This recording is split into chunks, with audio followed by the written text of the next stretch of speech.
Серіктестерді, партнерларды барлығын мақаланы жазудың информацияны жинау және талдау сатыларында іздейміз. Өйткені информацияны жинай бастағанда біз өзімізге дейін не істелінген, кім не жасады, бұл мәселемен кім айналысады, сондай сұрақтарға жауап бере аламыз. Және де өзімізге сай әдісті тапқаннан кейін әлеуметтік ғылымдарда болсын, мысалға анкета жинайсыздар.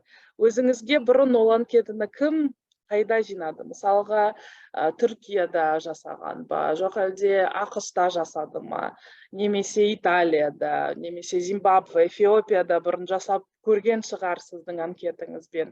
Сіз олардың қорытындыларына қарап, ол анкетаны қолданып, содан кейін ол авторларға жазсаңыз болады. Сөйтіп, сіздің анкетаңызды қолдандым. Қалай қарайсыз? Мынандай қорытынды алдық, былай жасадық, анандай жасадық деп коммуникация жасауға болады. Яғни, серіктестерді біз осы сатыда іздей бастаймыз, информацияны жинау және талдау сатыларында іздей бастаймыз. Қалай іздейміз? Скопусқа кіреміз, кілті сөздерді жазамыз. Осы тақырып бойынша кім жұмыс жасады, жасағанын тауып, содан кейін мақалаларын оқып, оларға жазамыз. Саламатсыз ба? Кіріп көрейік Скопусқа. Бір минут. Сөйтіп, бүгінгі біздің мақсатымыз серіктестерді табу.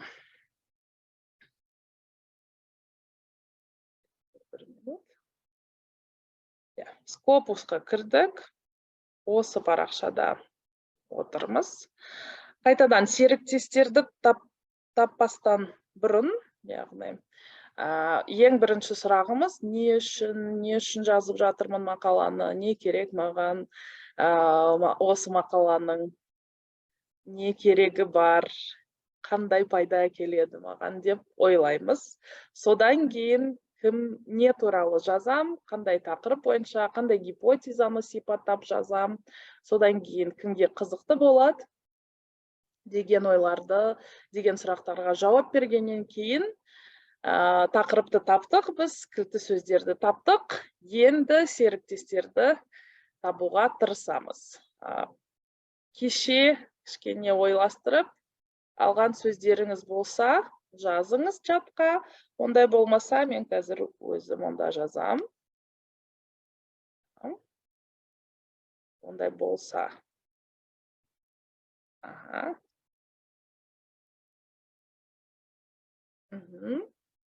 Жоқ, онда мен өзім жазайын. Кеше біз филология деп жаздық,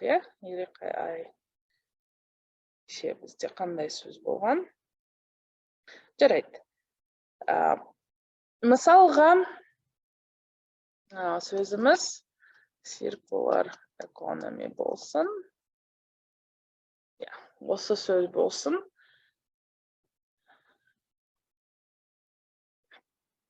Осы сөз бойынша информацияны табуға тырысамыз.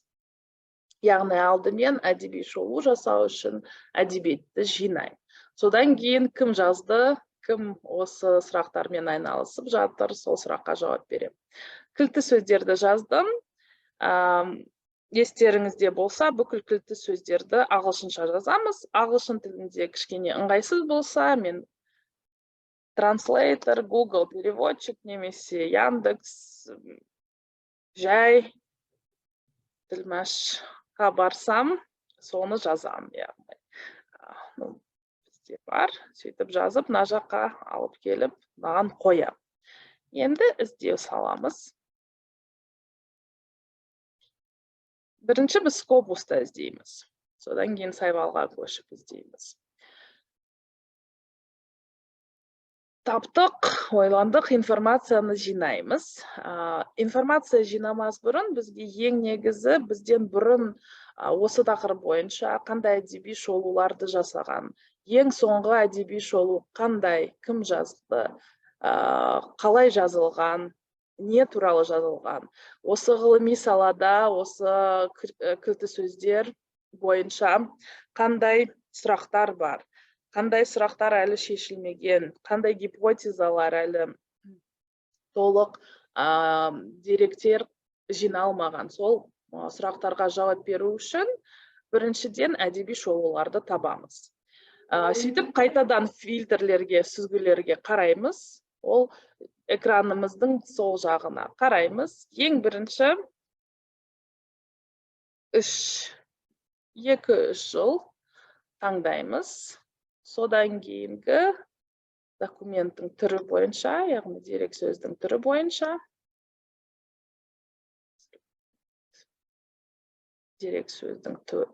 бойынша, ревью дегенге басамыз. Ревью деген ол әдеби шолу.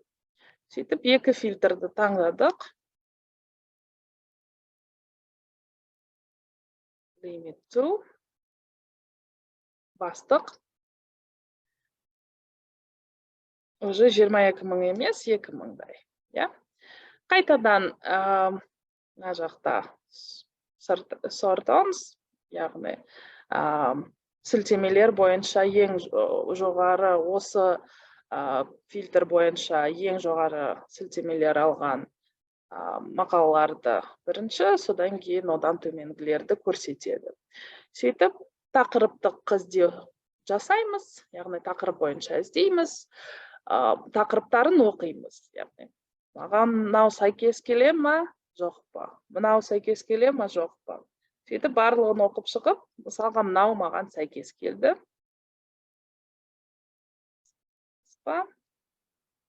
Мысалға мынау маған сәйкес келді.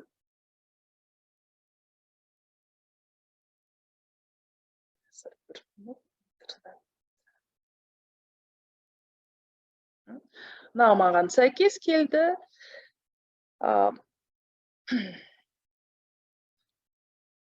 Әдеби шолу, біздің кілті сөздеріміз бойынша әдеби шолу. Сөйтіп, оны оқып, маған сәйкес келеді, барлығы дұрыс. Енді оның толық текстісіне барамыз. Журнал.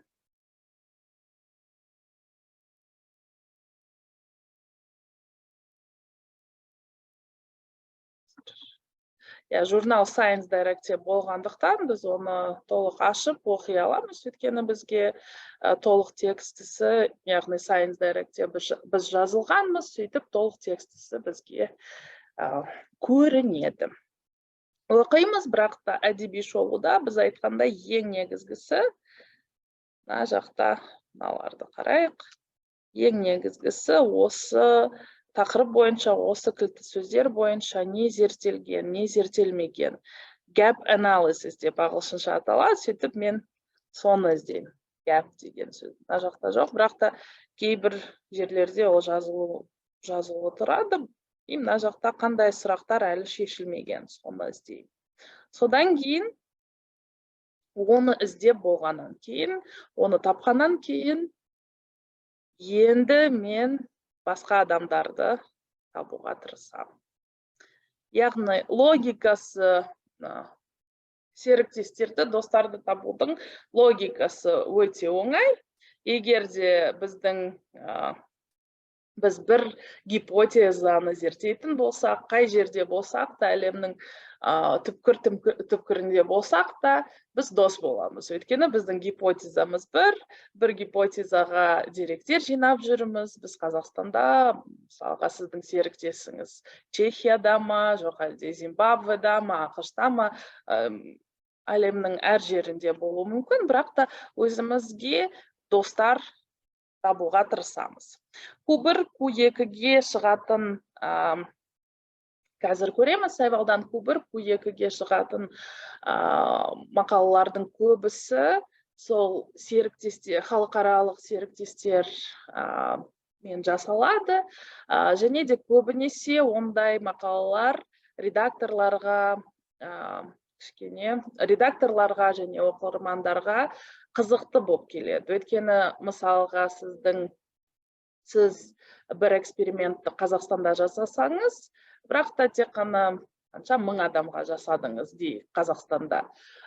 Бірақ та басқа елдерде бұл қолдануға бола ма, болмай ма, біз білмейміз. Сондықтан екінші мемлекетте сіз сияқты соны жасаса, сіздер бірге оларды салыстырып жасаңыз, сонда сіздің деректеріңіз кішкене сенімділігі жоғары болады, және де оқырмандардың, редакторлардың сізге деген сенімі артады. Кейбір журналдар авторлар кім, солардың бәріне қарау мүмкін.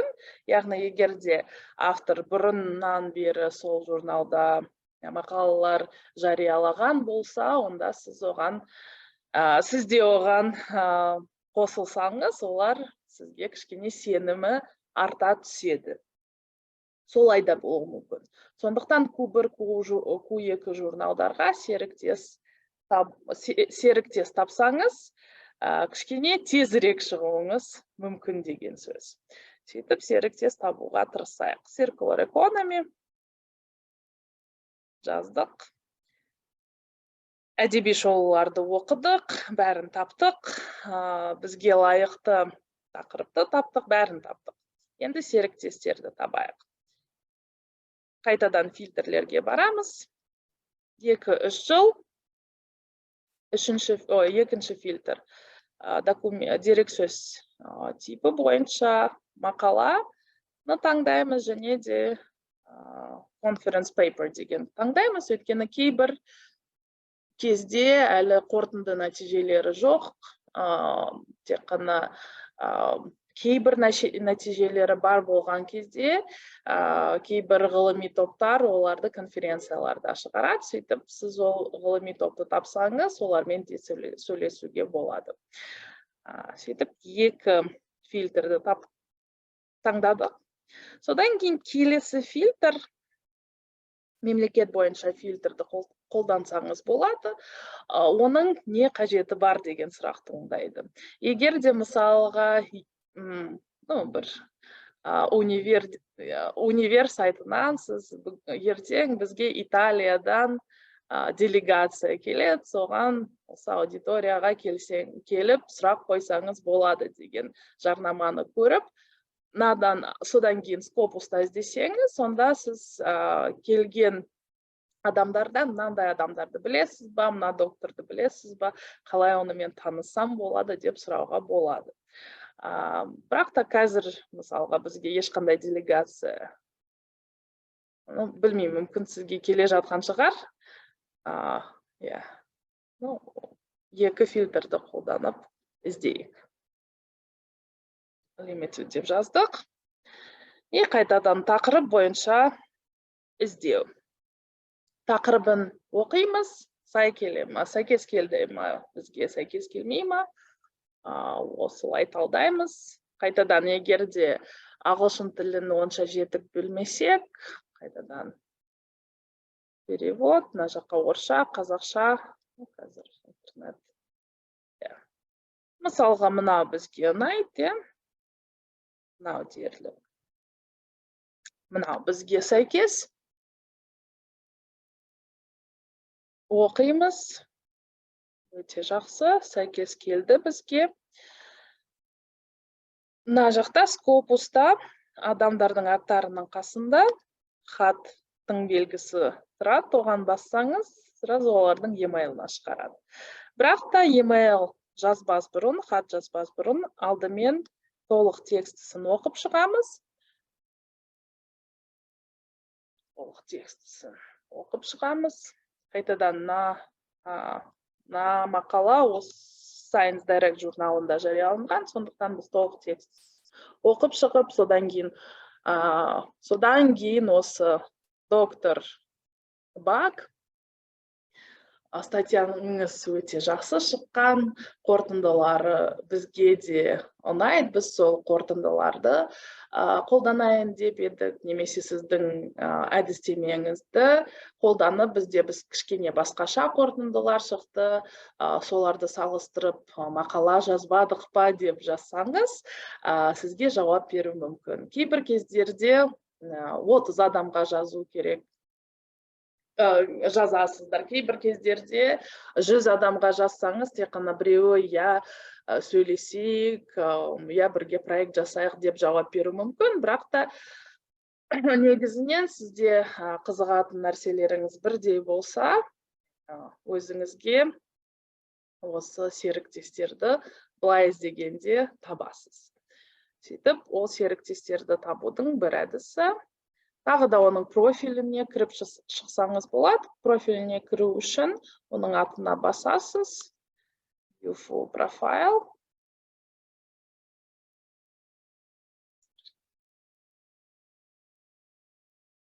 Кірдік. Мына жақта оның қандай тематикада жазып жатқанын көруге болады.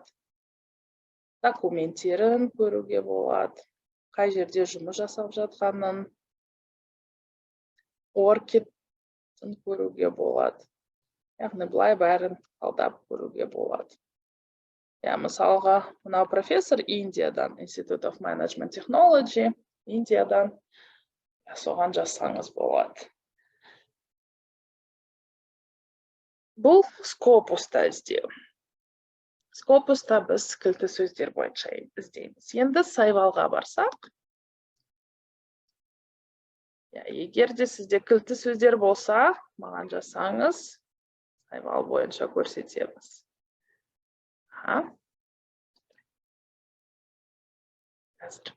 Сайвалға кірдік.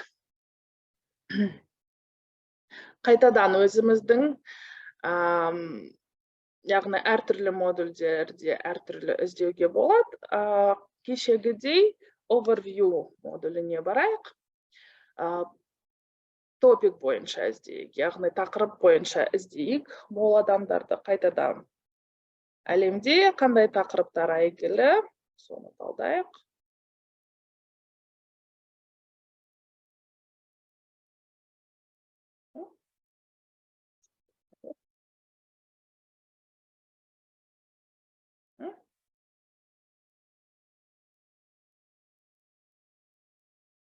Decision making and branding. Сайвалда кішкене басқаша. Decision making and branding ол Scopus'қа жазсаңыз болады. Қайтадан Сайвалда кішкене басқаша таңдаймыз. Scopus'та іздейміз.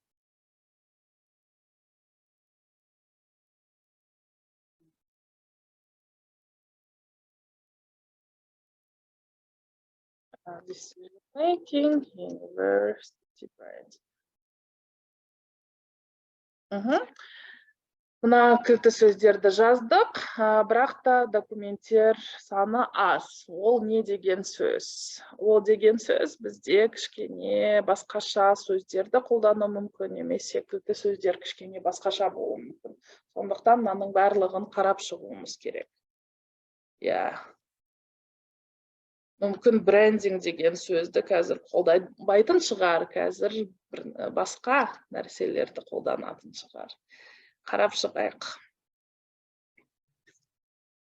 University marketing, global education, education ecosystem, education, acculturative stress, studies abroad. Окей. Яғни басқа сөздерді табу керек сізге. Іздеп көрейік. University branding.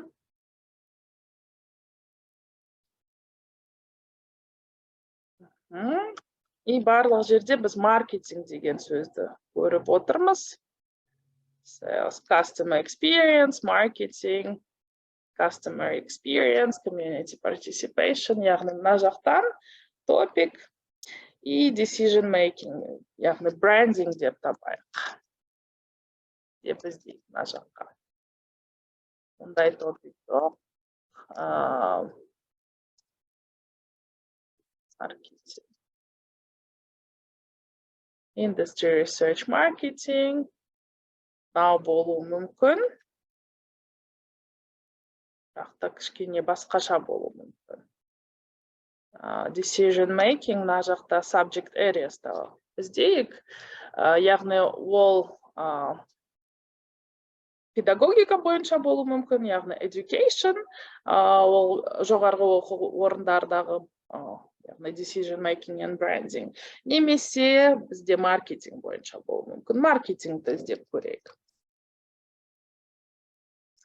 Business management, маркетинг, и сол маркетингте industry research, солардың барлығын іздеп көрейік. 5 кластер, 517 тематика, тақырып, и өзімізге лайық. Post-related marketing, green product. Көріп отырсыз, иә? Кішкене басқаша кілті сөздерді тауып, мына жақта уже кішкене басқаша international, born, global, small, enterprise, university табайық, иә, осының ішінен. Corporate reputation, brand management. Алардан alumni donation, high education. И қайтадан FWCI, есіңізде болса, кеше айттық. Сапалық көрсеткіш, әлемде көрсеткіші 1, орташа мәнмен, бірден жоғары болса, яғни орташа мәнмен, сіз ол бойынша, ол тақырып өте танымал, және де сілтемелер алу мүмкіншілігі жоғары. Бірден төмен болса, сілтемелер алу мүмкіншілігі кішкене аздау болып шығады. Мысалы, мынаны қарайтын болсақ, ол 1.09. И осыны анализ жасайтын болсақ, 12, бірақ та мына жақта авторларды табуға болады. Сөйтіп, мынау адам, университеті Картахена, адамдармен, яғни мысалға мынау адам маған ұнайтын болса, мынау тақырып бойынша ол бір статья жазған, университетте жұмыс жасайды, қарайық. Осыны жазған.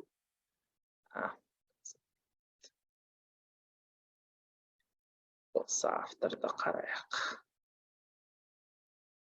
Яғни бұл автордың қайтадан Scopusқа барып, оның профиліне барып, қанша 5 документі бар бұл адамның, барып, көріп, содан кейін оған жазуға болады.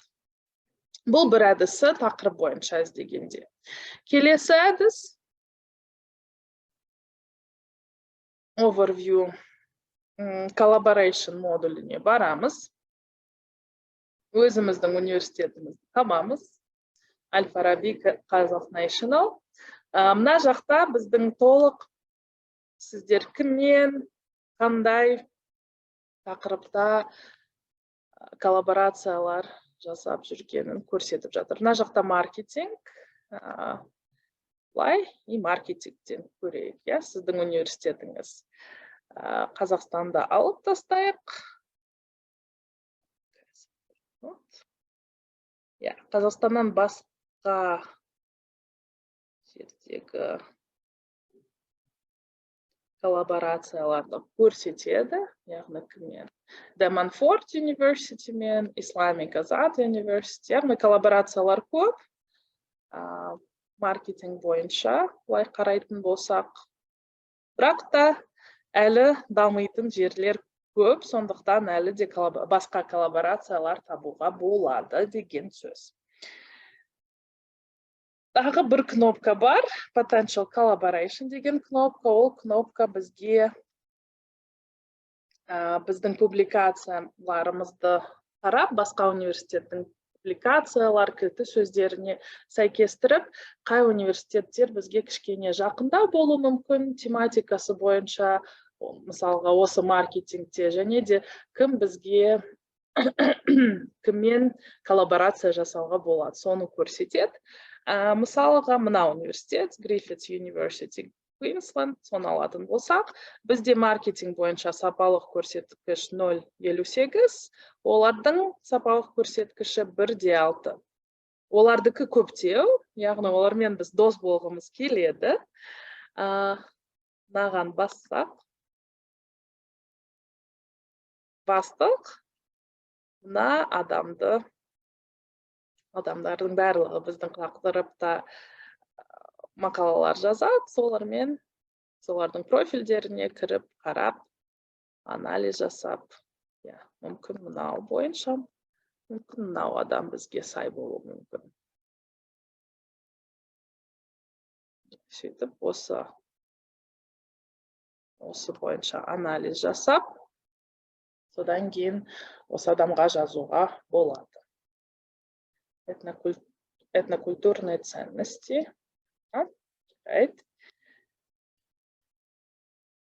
Қазір үшінші әдісті көрсетемін. Осы кілті сөздер бойынша. Сөйтіп, біз бір әдісті көрдік. Бірінші әдіс скопус бойынша. Скопуспен қалай іздейміз? Сол сұраққа жауап бердік. Екінші әдіс сайвал тақырыптар бойынша, кешегі көрсеткен тақырыптарды талдау, ішінде соларда авторларын көруге болады. Үшінші әдіс сайвалда collaboration модулінде өзімізге сай біздің университетіміз арқылы потенциалды достарымызды іздейміз. Біздің, яғни осы аналитикалық құралмен. Енді төртінші әдіске келейік. Төртінші әдіс кішкене басқаша. Скопуста сайвалда емес, ResearchGate деген бар. Білетін шығарсыздар. Кейбіреулеріңіз білесіздер, кейбіреулеріңіз білмеуіңіз мүмкін. Көбіңізде Facebook парақшасы бар шығар. Бір минут, көбіңізде Facebook парақшасы бар шығар. Facebook деген ол әлеуметтік жүйе. ResearchGate соған сәйкес, сол ғалымдар, академияда жұмыс жасайтын мұғалімдер, соларға студенттерге, солардың барлығына арналған Facebook. Көбінесе, мысалға, Facebook'та қарайтын болсақ, біздің лентамызда Төреғали бойынша болу мүмкін, осы сайлау бойынша жаңалықтар болу мүмкін, бірақ та ResearchGate ол біздің лентамызда тек қана осы біз жазылған адамдарға сай, олардың публикациялары, бізге қызықты публикациялар болады, сол көрсетіледі. Сөйтіп, Facebook-тегідей біз өзімізге сай топтарды таба аламыз, өзімізге сай адамдарды тауып оларға жаза аламыз, және де комментарийларды жазып, сұрақ қойып, солардың барлығын жасай аламыз. Бірақ та тек қана ғылыми тақырыптар бойынша, ғылыми немесе академиялық тақырыптар бойынша. Сөйтіп, сіздің этнокультурные центры, ценности, сол бойынша іздейік. Мына жақта research, яғни мақалалар арасында, содан кейін адамдар арасында іздеуге болады, проектілер арасында, сұрақтар мен іздеуге болады, және де ResearchGate академиялық жұмыстар болуы мүмкін. Сөйтіп, адамдарды іздейік. Міне. Мүмкін маған сәйкес келеді, содан мүмкін сіз шығарсыз, білмеймін. Жоқ.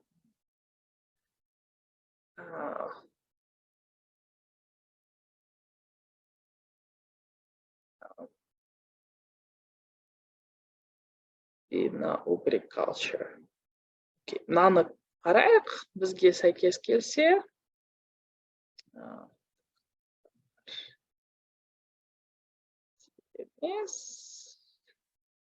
Кейбір адамдар ол жақта болма мүмкін. Былай істейік.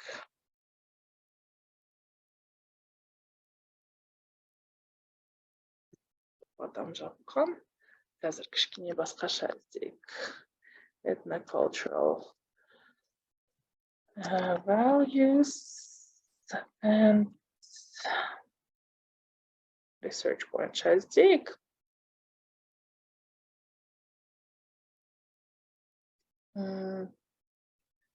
көрсетіп тұрған жоқ. Яғни кілті сөздерді дұрыстау керек. Яғни алдымен бірінші қадамды жасағаннан кейін ғана бізде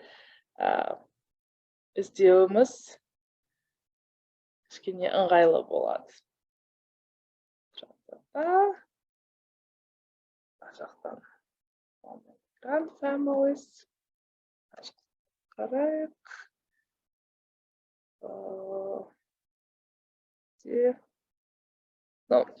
Кішкене басқаша кілті сөздер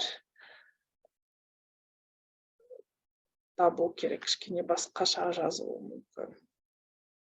Яғни ethnical and cultural values.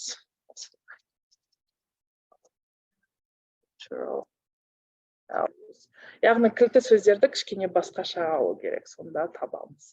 Міне, таптық. Мысалға, мынаған кірдік.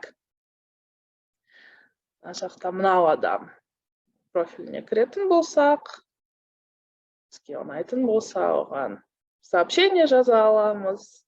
Мына жаққа комментарий жазып, сұрап, немесе оған сұрақ қойып, соның барлығын оқуымыз мүмкін. Тағы да ResearchGate'ті қалай қолдануға болады? Мысалға, Scopus'та мен, мысалға, бұл мақала мен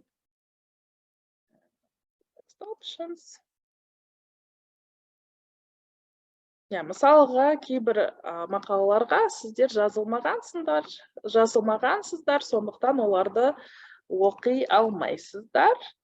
Сөйтіп, ResearchGate'те, яғни ол туралы біз ертең сөйлесеміз, бірақ та журналға біз жазылым бойынша шықсақ, біз ақша төлемей шықсақ, оны тек қана жазылған оқырмандар ғана оқи алады. Сіздер Әл-Фараби атындағы ұлттық университет, сіздер министерство арқылы Science Direct базасына жазылғансыздар, кейбір Wiley журналдарына жазылғансыздар, яғни әртүрлі журналдарға жазылғансыздар, бірақ та барлық әлемдегі бүкіл журналдарға жазылмаған шығарсыздар. Сөйтіп, кейбір журналдар жоқ шығар. Жоқ болса, яғни мына жақта ResearchGate'те мен автор ретінде басқа авторларға немесе басқа ғылыми зерттеулерді жасайтын, немесе маған сабағыма керек деп маған жазса, мен оларға жібере алам ол статьяның PDF-ін. Сөйтіп, мынаны қарайтын болсақ, бізде жоқ, бірақ та мына авторлар ашқан, сөйтіп, сіз оны жүктей аласыздар. ResearchGate'тен кейбір мақалаларды сөйтіп жүктеуге болады. Мысалға, маған да қазір кеше түскен.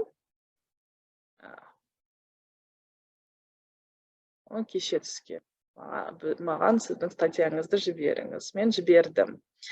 Мына жақта мен мына адамға өзім жаздым. Статьяңызды жіберсеңіз, ол маған сразу жіберді. Сөйтіп, өзіңіз де, басқа адамдармен де солай сөйлесіп, дос болайық, бірге проект жасайық деп жазуыңызға болады.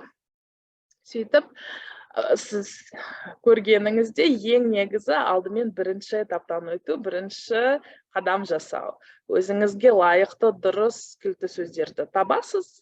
Екінші қадам алдымен әдеби шолуларды оқисыз, содан кейін оларды оқып болғаннан кейін осы кілті сөздермен сізге сай сұрақтармен гипотезаңызға сай немесе қорытындыларыңызға сай басқа мақалаларды іздейсіздер, сол мақала жазған адамдармен сөйлесесіз. Сөйтіп, өзіңізге ынтымақтастық, достар табасыздар. Қазір сайвалмен көрсетсем, мына жаққа қарайтын болсақ, неге ол екінші қадам маңызды дейтін болсақ, мынаған қарайтын болсақ, қайтадан мен әлемді көрсетейін деп едім. Бүкіл әлемде публикацияларды қарайтын болсақ, халықаралық коллаборацияда жасалған публикациялар бүкіл әлемдегі маркетинг ғана емес, бүкіл публикацияларды қарайтын болсақ, сапалық көрсеткіш көріп тұрсыз, ең жоғары. Яғни, халықаралық ынтымақтастықта жазылған мақалалар сілтемелерді басқаларға қарағанда көп алады, және де ықпалы басқаларға қарағанда өте үлкен. Мына жақта адам өзі жалғыз жазса, ықпалы онша емес. Тек қана өзінің университетімен бірге жазса, ықпалы өседі, бірақ та онша көп емес. Тек қана өзінің мемлекеті аясында ынтымақтастықпен жазса, бірге жақын, яғни әлемдегі орташа мәнге жақын, и халықаралық ынтымақтастықта жазғанда 1,49. Бірақ та сіздің университетіңіз өте көп, коллаборация жасайды, қарайтын болсақ, 57-3, и сіздің университетіңіздің де халықаралық